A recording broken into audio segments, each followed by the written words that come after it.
नमस्कार दोस्तों, study समस्ती channel पर आप सभी लोग का स्वागत है।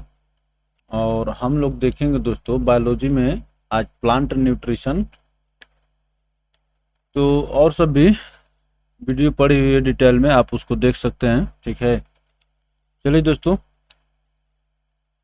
तो देखिए प्लांट न्यूट्रिशन में हम लोग डिटेल स्टडी करेंगे। ऑब्जेक्टिव क्वेश्चन तो हम लोग देखते ही रहते हैं और फिर पार्ट वाइज ऑब्जेक्टिव क्वेश्चन भी आपको उपलब्ध होंगे। तो देखिए, every organism Every organism is an open system linked to its environment by continuous exchange of energy and materials. Continuous exchange of energy and materials.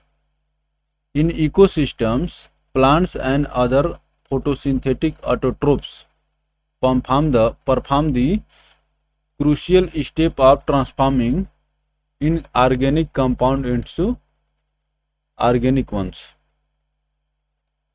Inorganic compound into organic ones. चलिए आगे चलते हैं दोस्तों। फोटोसिंथेसिस में पौधे अपना भोजन बनाते हैं, लेकिन सबसे महत्वपूर्ण यहाँ पर क्वेश्चन निकल करके आते हैं दोस्तों, माइक्रो और मैक्रो एलिमेंट्स जो पौधों को जरूरी होते हैं। देखिए, plants need sunlight as the energy source for the photosynthesis. They also need inorganic raw materials such as water, carbon dioxide, inorganic ions to synthesize organic molecules. Plants obtain carbon dioxide from the air. Carbon dioxide diffuses into leaves from the surrounding air through stomata. तो stomata के माध्यम से carbon dioxide leave में diffuse होती है। Most vascular plants obtain water and minerals from the soil through their roots. Water और minerals आप जानते हैं कि ये रूट्स के माध्यम से इनको प्राप्त होता है। ऐसा नहीं कि इसकी पत्तियां इसके लिए वाटर एब्जॉर्बिंग का काम करते हैं, ऐसा नहीं होता है। प्लांट्स रिक्वायर, यही यहाँ से मैं आपको बता रहा था इस टॉपिक में, plants require 9 macronutrients and at least 8 micronutrients to sustain their life.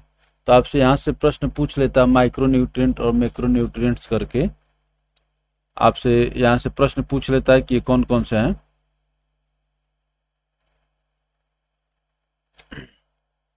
तो देखिए, 9 macronutrients and at least 8 micronutrients to sustain their life. Elements required by plants in relatively large quantity are called macronutrients. तो जिनकी ज़्यादा मात्रा में ज़रूरत होती है उनको मैक्रोन्यूट्रिएंट्स कहा जाता है। There are 9 macronutrients in all, including the 6 major macro, जो 9 मैक्रो हैं उसमें से 6 major ingredients in organic compounds, that is carbon, oxygen, hydrogen, nitrogen, sulphur, phosphorus. The other 3, 6 और 3 9 चाहिए आपको ना। The other 3 macronutrients are potassium, calcium and magnesium. तो आपको यहाँ पर याद रखना होगा कि ये 9 मैक्रोन्यूट्रिएंट्स कौन कौन से हैं। आपसे यही प्रश्न में मैक्रो और माइक्रो करके पूछ लेता है, इनमें से कौन मैक्रो है कौन माइक्रो है। तो carbon, oxygen, hydrogen, nitrogen, sulphur, phosphorus, potassium, calcium and magnesium. चलिए दोस्तों, elements required by plants in very small amounts are called micronutrients. The 8 micronutrients are iron, chlorine, copper, zinc। देखिए, इन दोनों में कंफ्यूजन होता है। मैग्नीशियम जो है दोस्तों क्या है, मैक्रो है, और मैग्नीज जो है ये माइक्रो है। मालिब्डेनम, बोरान, निकिल। तो आपको देखने में भी लग रहा है ये पौधों के लिए iron, chlorine, copper, zinc, manganese और मालिब्डेनम, बोरान और निकिल ये माइक्रो एलिमेंट्स हैं। चलिए, most of these function as factors non protein helpers in the enzymatic reactions. Most of these function as cofactors, non-protein helpers in enzymatic reactions. अब चलिए macronutrients तो देखते हैं अब एक एक जो मैक्रोन्यूट्रिएंट्स हैं। Carbon forms the backbone of the most plant biomolecules including proteins, starch and cellulose. तो ये जो ज़्यादा मात्रा में जरूरत हो उसकी बात कर रहा है। Carbon forms the backbone of the most plant biomolecules, ठीक है। Carbon is fixed through photosynthesis. Carbon is fixed through photosynthesis. This converts carbon dioxide from the air into carbohydrates which are used to store and transport energy within the plants। तो carbohydrates में carbon dioxide को बदल देते हैं, carbon dioxide from the air into carbohydrates which are used to store and transport energy within the plants। चलिए आगे चलते हैं। ये रहा कार्बन, तो क्या है इसको बैकबोन और मैंने including protein, starch and cellulose. Carbon forms the backbone of the most plant biomolecules including protein, starch and cellulose, ये सब कार्बन के बने होते हैं। Carbon is fixed through photosynthesis. This converts carbon dioxide from the air into carbohydrates which are used to store and transport energy within the plants।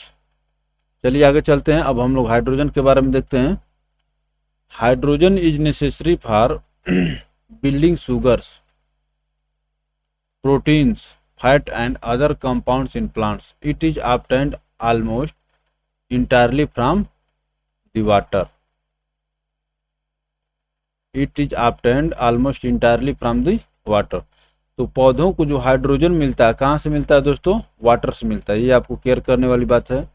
और जो carbon dioxide मिलता है from the air. Hydrogen ions are imperative for a proton gradient to help drive the electron transport chain in photosynthesis and for respiration. देखिए कितनी अच्छी बात बता रहा है। Hydrogen ions are imperative for a proton gradient to help drive the electron transport chain in photosynthesis and for respiration. चलिए oxygen के बारे में चलते हैं। Oxygen is a component of many organic and inorganic molecules within the plants. Oxygen तो and is required in many forms as O2 and carbon dioxide mainly from the air via leaves and H2O, NO3, H2PO4 and SO2 mainly from soil water via roots। तो ये जो है दोस्तों ये soil के माध्यम से, भाई जल तो पौधों को जड़ के माध्यम से नहीं मिलती है, जल तो ये पत्तियों के माध्यम से और तनों के माध्यम से पौधे एब्जॉर्ब कर नहीं सकते। चलिए आगे चलते हैं। Plants produce oxygen gas along with glucose during photosynthesis and require O2 in aerobic respiration. and require O2 in aerobic respiration. तो आप जानते हैं कि पौधे जो है ऑक्सीजन का प्रोडक्शन करते हैं. Plants produce oxygen gas along with glucose during photosynthesis and require O2 in aerobic respiration. चलिए आगे चलते हैं. Nitrogen compounds comprise 40 to 50% of the dry matter of protoplasm. Nitrogen compounds comprise 40% to 50% of the dry matter of protoplasm. It is a constituent of amino acids, units of protein, chlorophyll, some vitamins and nucleic acid, DNA, RNA. क्या बता रहे हैं? Nitrogen compounds comprise 40 to 50% of the dry matter of protoplasm. It is a constituent of amino acids, units of protein. आप जानते हैं कि proteins जो amino acid से मिलकर के बनते हैं. Chlorophyll, some vitamins and nucleic acids, DNA and RNA, इनमें नाइट्रोजन पाया जाता है. Nitrogen deficiency often results in stunted growth, slow growth and chlorosis. अब ये देखिए नाइट्रोजन की डेफिशिएंसी से कौन सी बीमारी हो जाती है. Nitrogen deficiency often results in stunted growth, slow growth and chlorosis. Nitrogen is taken up by plants from the soil in the form of nitrate ion. Although in acid environments such as boreal forest,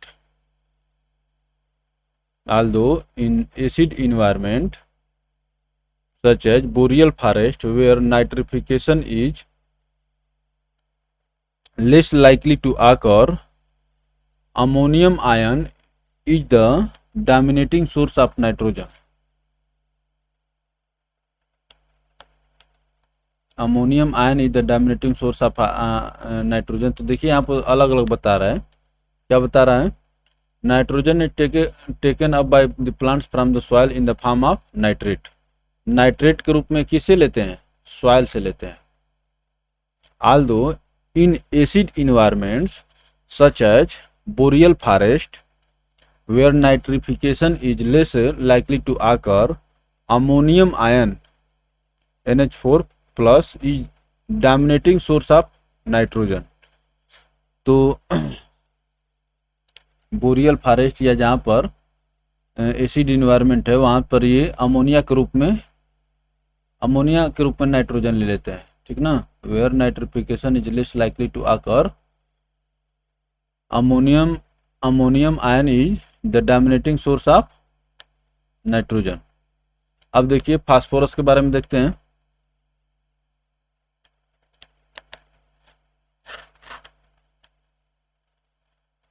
It is the structural component of nucleic acids as well as constituents of fatty phospholipids that are important in membrane development and function.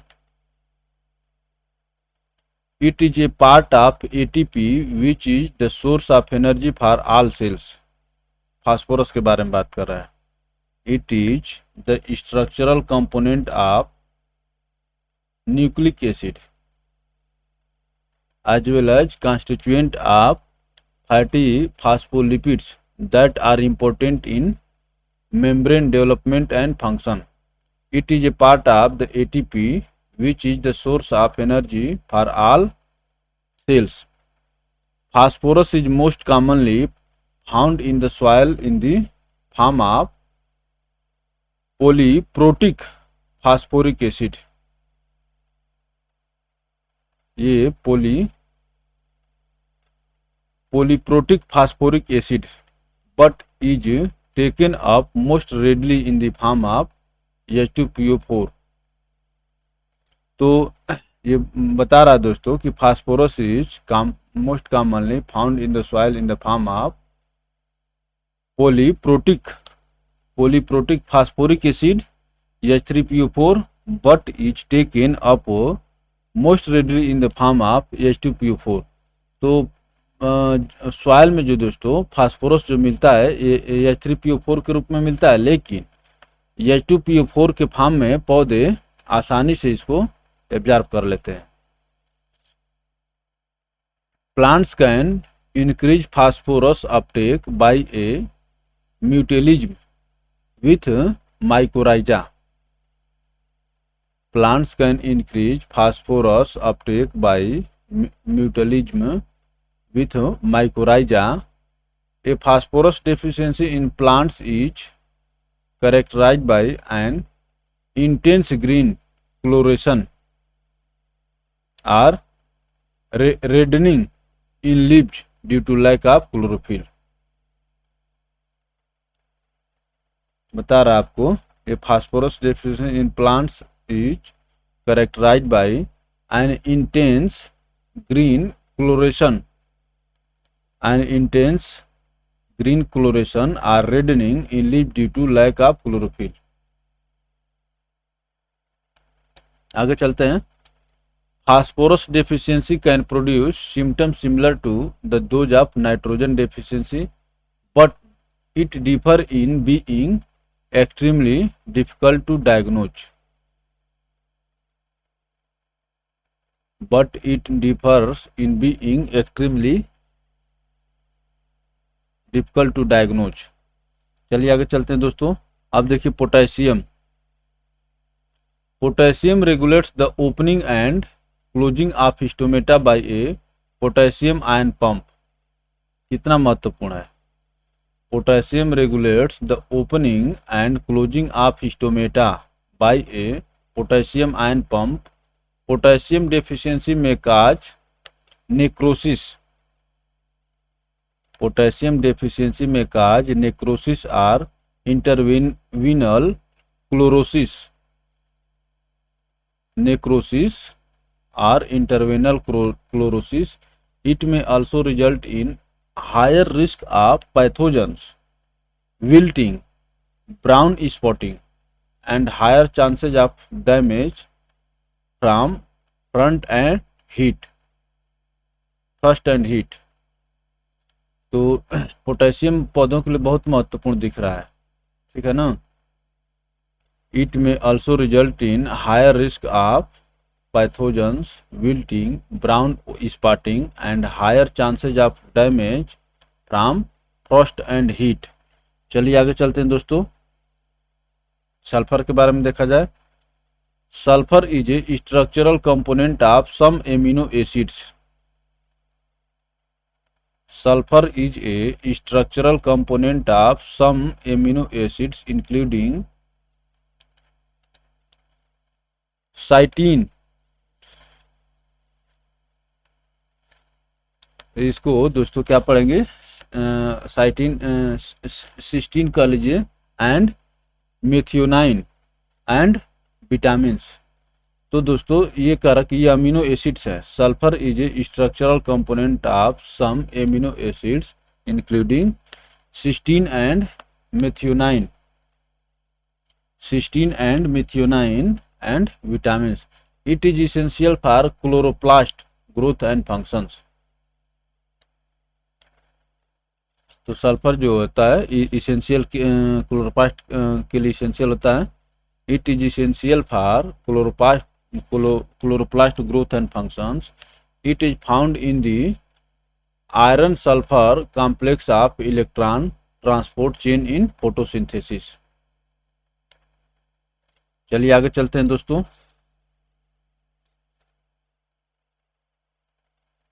एक बार detail देख लेंगे। देखिए objective question आप लोग पढ़ते रहते हैं वो तो ठीक है, लेकिन डिटेल देख लेंगे तो हमेशा के लिए ठीक हो जाएगा। It is needed for nitrogen fixation by legumes. ये सल्फर जो होता है दोस्तों, it is needed for nitrogen fixation by legumes. Symptoms of deficiency include yellowing of leaves and stunted growth. Yellowing of leaves and stunted growth. अब चलिए आगे चलते हैं। Calcium Calcium regulates transport of other nutrients into the plant and is also involved in the activation of certain plant enzymes and is also involved in the activation of certain plant enzymes. It also involved in photosynthesis and plant structure. ये calcium की बात कर रहा है, जिस तरह से calcium मनुष्य में स्ट्रक्चर बनाते हैं बोन्स को, उसी प्रकार से इसके लिए बात कर रहा है। Calcium regulates transport of other nutrients,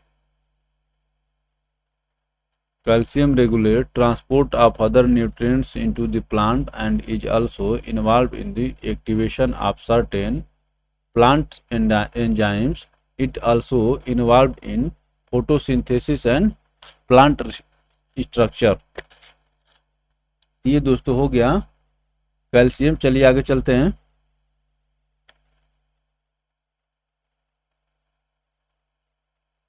अब देखिए, calcium deficiency results in stunting, blossom and rot is also a result of inadequate calcium. Blossom and rot is also a result of inadequate calcium. अब देखिए चलते हम लोग देखिए magnesium के बारे में। तो मैग्नीशियम जो दोस्तों मैं आपको बताया था कि मैग्नीशियम जो है मैक्रोन्यूट्रिएंट्स है और मैग्नीज जो है माइक्रोन्यूट्रिएंट्स है। चलिए देखते हैं। The outstanding role of magnesium in plant nutrition is as a constituent of chlorophyll molecule. तो क्लोरोफिल में मैग्नीशियम पाया था, ये प्रश्न पूछा जाता है आपसे, ठीक है ना।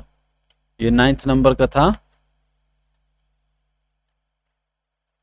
The outstanding role of magnesium in plant nutrition is as a constituent of chlorophyll molecule. चलिए आगे चलते हैं। As a carrier it is also involve in numerous enzyme reaction as an effective activator, in which it is closely associated with energy supplying phosphorus compound. In which it is closely associated with energy supplying phosphorus compounds. In which it is closely associated with energy supplying phosphorus compound. चलिए आगे चलते हैं दोस्तों। Micronutrients, अब तक तो हम लोग देख रहे थे मैक्रोन्यूट्रिएंट्स के बारे में जो 9 थे, और हम लोग देखेंगे माइक्रोन्यूट्रिएंट्स जो 8 हैं, इनको ट्रेस एलिमेंट्स भी कहते हैं। तो इसमें पहला क्या हो गया, iron. Iron is necessary for photosynthesis and is present as an enzyme factor in plants. तो जिस तरह से मनुष्य के लिए आयरन जरूरी होता है, उसी तरह से पौधों के लिए भी आयरन जरूरी है। वही कह रहा कि iron is necessary for photosynthesis and is present as an enzyme factor in plants. Iron is not a structural part of chlorophyll but very much essential for its synthesis. वही कह रहा है कि क्लोरोफिल जो है दोस्तों, इसका स्ट्रक्चरल पार्ट नहीं है, लेकिन क्लोरोफिल बनने के लिए आयरन की बहुत ज़रूरत होती है। Iron is not a structural part of chlorophyll but very much essential for its synthesis.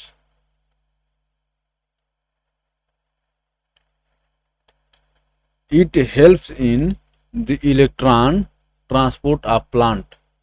Electron transport of plant. Iron deficiency can result in intervenal chlorosis and necrosis. देखिए कितना बात बढ़िया बता रहा है। Iron deficiency can result in intervenal chlorosis and necrosis. मालिबेडेनम के बारे में देख लेते हैं। Molybdenum is a factor to cofactor to enzymes Molybdenum is a cofactor to enzymes important in building amino acids and is involved in nitrogen metabolism. तो important in building amino acids and is involved in nitrogen metabolism. It is part of the nitrate reductase. It is part of the nitrate reductase enzyme needed for the reduction of nitrate. Needed for the reduction of nitrate and the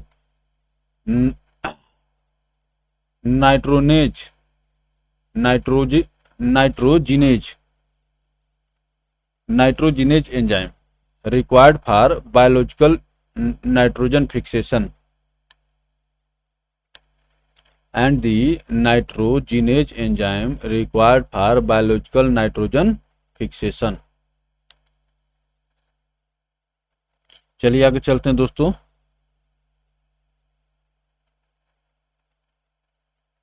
आगे देखते हैं boron के बारे में। Boron has many functions within a plant. Boron has many functions within a plant. It affects flowering, fruiting, pollen germination, cell division and active salt absorption. तो ये सब boron के काम है। The metabolism of amino acids, protein, carbohydrates, calcium and water are strongly affected by boron. Metabolism of amino acids, carbohydrates, calcium and water are strongly affected by boron. चलिए आगे चलते हैं दोस्तों। Boron is essential for the proper farming and strengthening of cell walls. ये देखिए cell wall जो पाई जाती है, जो माने ये ह्यूमन सेल्स में नहीं पाई जाती है। Boron is essential for proper farming and strengthening of cell wall. Lack of boron results in short thick cell producing stunted fruiting bodies. Lack of boron results in short thick cells producing stunted fruiting bodies and roots. It lacks also causes failure of calcium metabolism, which produces hollow heart in beets and peanut. Which produces hollow heart in beets and peanut. तो ये प्रश्न आपसे पूछता है hollow heart in beets and peanut. तो ये boron की कमी के कारण होता है दोस्तों, ठीक है ना। और आप देखते हैं कि ये जो कह रहा है कि lack of boron results in short thick cell producing stunted fruiting bodies and roots. चलिए आगे चलते हैं। Copper is important for photosynthesis. Symptoms for copper deficiency include chlorosis.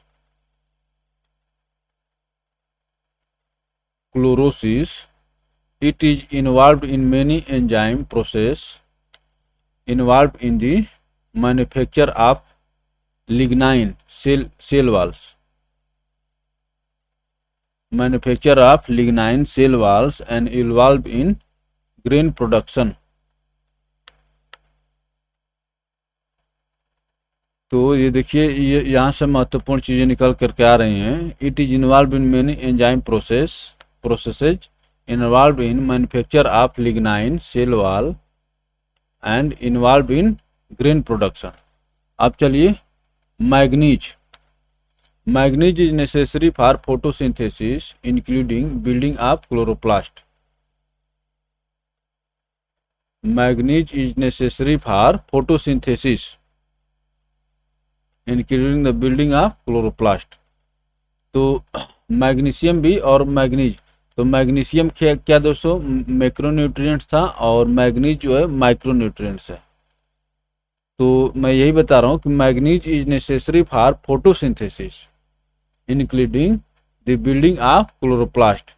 Manganese deficiency में result in chlorosis abnormalities such as discolored spot on the leaves। ये manganese के कारण होता है, such as discolored spots on the leaves। चलिए और आगे चलते हैं दोस्तों।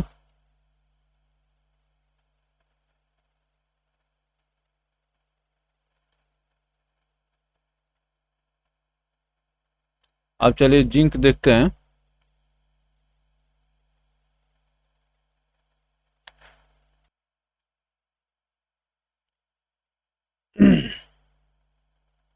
तो देखिए क्या बता रहा है, zinc is required in a large number of enzymes. Zinc is required in a large number of enzymes and plays an essential role in DNA transcription। DNA transcription में जिंक का रोल होता है, ठीक है ना। Zinc is required in a large number of enzymes and plays an essential role in DNA transcription। A typical symptom of zinc deficiency is the stunted growth of leaves, commonly known as little leaf, and is caused by oxidative degradation of the growth hormone auxin। ठीक है ना, and is caused by the oxidative degradation of the growth hormone auxin। Thyroid disease of rice plant, paddy plant is due to the deficiency of zinc। वही बता रहा है कि thyroid disease of rice plant, paddy plant is due to the deficiency of zinc. तो ये जो paddy plants में जो थायराइड डिजीज होता है जिंक की कमी के कारण होता है। और देखिए by the oxidative degradation of the growth hormone auxin. तो डीएनए ट्रांसक्रिप्शन के लिए भी इसेंशियल है जिंक, और ग्रोथ हार्मोन ऑक्सिन हो गया, और ये थायराइड डिजीज हो गया। चलिए आगे चलते हैं। निकिल देखिए, in higher vascular plants nickel is absorbed by plants in the form of nickel ion. Nickel is essential for activation of urease. Nickel is essential for activation of urease, an enzyme involved with nitrogen metabolism that is required to process urea। Without nickel, toxic levels of urea accumulates। क्या कह रहा है, without nickel toxic levels of urea accumulate leading to the formation of necrosis lesions।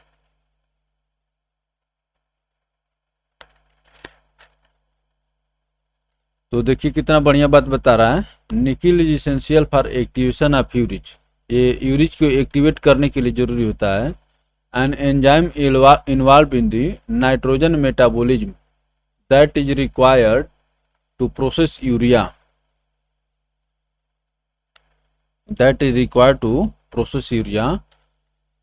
Without nickel toxic levels of urea accumulate। toxic levels of urea accumulate leading to the formation of necrotic lesions। ये जो आप part वाला lesson है उसमें LESSIO होता है दोस्तों, ठीक है ना, उससे ये अलग है, इसको नहीं लीजिएगा। Necrotic lessons in lower non vascular plants. In lower non-vascular plants, nickel activates several enzymes involved in a variety of processes। ये जो बात कर रहा था वास्कुलर प्लांट्स के बारे में बात कर रहा था, और यहाँ पर बात कर रहा है नॉन वास्कुलर प्लांट्स। आगे चलिए क्लोरीन के बारे में देखते हैं। Chlorine as compounded chloride is necessary for osmosis and ionic balance. It also plays a role in photosynthesis। तो वही आपको बता रहा है कि chlorine is a compounded chloride is necessary for osmosis and ionic balance. It also plays a role in photosynthesis. अब देखिए vascular system क्या है? The separation between plants that have veins and plants that do not is one of the great division within the plant kingdom. कह रहा है the separation between plants that have veins and the plants that do not is one of the great division within the plant kingdom. This separates plants into vascular higher and non-vascular plants. Vascular and non-vascular plants. Most plants have xylem and phloem and are known as vascular plants. Most plants have xylem and phloem and are known as vascular plants, but some more simple plants such as algae and mosses, bryophyta do not have xylem or phloem and are known as non-vascular plants. ठीक है ना दोस्तों? तो अलगी और Moses जो दोस्तों, इनको non vascular plants कहते हैं, जिसमें वेंस नहीं पाई जाती है। और पौधों के लिए वेंस के रूप में कौन काम करता है? जाइलम और phloem. Xylem tissue is also known as water conducting tissue. तो जाइलम में जल बहता है, ठीक है ना। Xylem is for transporting water and minerals absorbed by the roots. Xylem is made up of tracheids, vessels, wood parenchyma and wood fiber cells. ठीक है ना। तो ये सब जो दोस्तों जाइलम में पाया जाता है, क्या है? Xylem is made up of tracheids, vessels, would parenchyma and would fibres.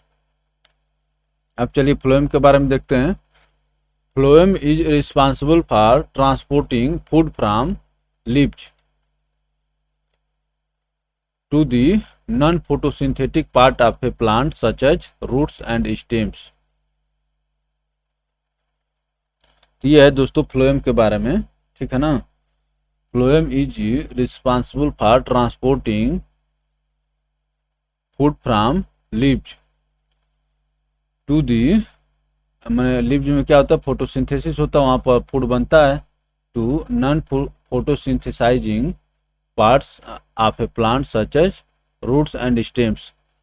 तो आप जानते हैं कि आदान प्रदान करते रहते हैं पत्तियाँ जो दोस्तों भोजन बनाती हैं, वो फिर शरीर के और हिस्सों को ये भोजन पहुंचाती हैं। लेकिन जड़्स जो दोस्तों मिनरल्स और वाटर भी तो देते हैं। तो जाइलम जो वाटर ट्रांसपोर्ट करता है और फ्लोएम जो दोस्तों फूड का ट्रांसपोर्टेशन करता है। Phloem is also known as bast tissue. Phloem is also known as bast tissue. चलिए आगे चलते हैं दोस्तों। It is made up of sieve elements. It is made up of sieve elements, companion cells, fibres, bast fibres, sclereids and phloem parenchyma cell and phloem parenchyma sales.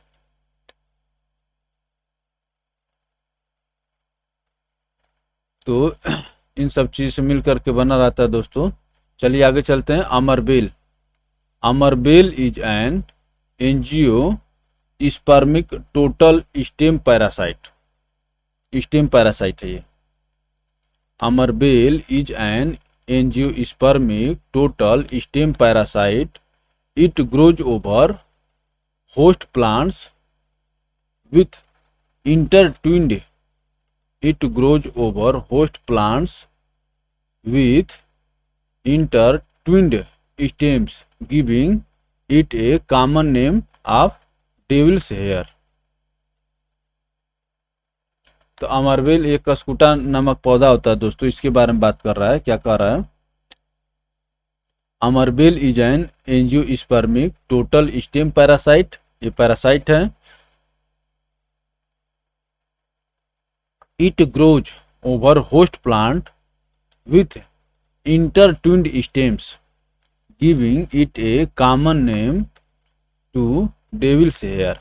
इसमें devil's hair पाए जाते हैं, जिसके माध्यम से ये स्टेम पर लग करके दोस्तों क्या करता है, अपना पैरासाइट वाला काम पूरा करता है। चलिए आगे चलते हैं। Plant is leafless and rootless.